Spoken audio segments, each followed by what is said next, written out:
right, let's get right to business. Mike Epple over in the 680 newsroom. And, you know, a lot of people who are thinking, is now the time to look for a new home? Could it be? Well, interest rates, that might change your mind. Yeah, interest rates could be going up as soon as this month, Melanie. Good morning.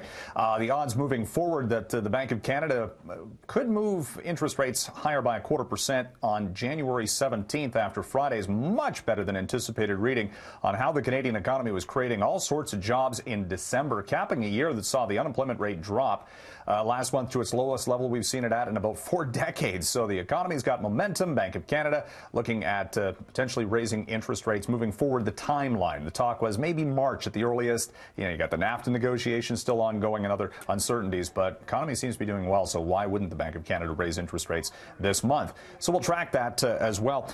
Stocks just keep on climbing. We've got global markets off to the best start to a year since about 2008. We've got the Dow starting at a record. NASDAQ hit a record Friday. The Dow's already more than a quarter of the way toward 26,000 after clearing 25,000 last week. So global market momentum continues, and all of this is also based on the prospects for a growing global economy this year. Again, a lot of it's also the momentum play that has markets moving to the upside.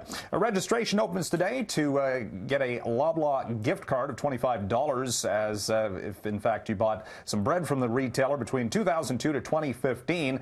This is all after Loblaw admitted to being part of a price-fixing scheme in the bread market. Other retailers are also still under investigation by the Competition Bureau. This could cost Loblaw upwards of $150 million. Some social media websites saying if you want to donate those gift cards to food banks and such. It's going to be interesting to see how this plays out in a public relations play as well going forward. A couple of big investors in Apple say that the company should look into iPhone addiction for youngsters. Jana Partners and another one out of California, they own about $2 billion worth of Apple stock. They say that the tech company should possibly looking into doing some studies on this. You know, how young is too young for people to be on iPhones? And Kevin, we start the Canadian day this morning with the Canadian dollar at a 4-month high. It's north of 80 cents U.S. If you're trying to get away, I guess a lot of people are back already from vacation perhaps, but planning a winter vacation, still exchange rate looking a little bit better to escape the winter weather. North of 80 cents U.S. right now. Back to you. Did we have much of an impact from Fire and Fury over the weekend and the discussion about Trump being like a genius? Like a genius, yes. Like so smart.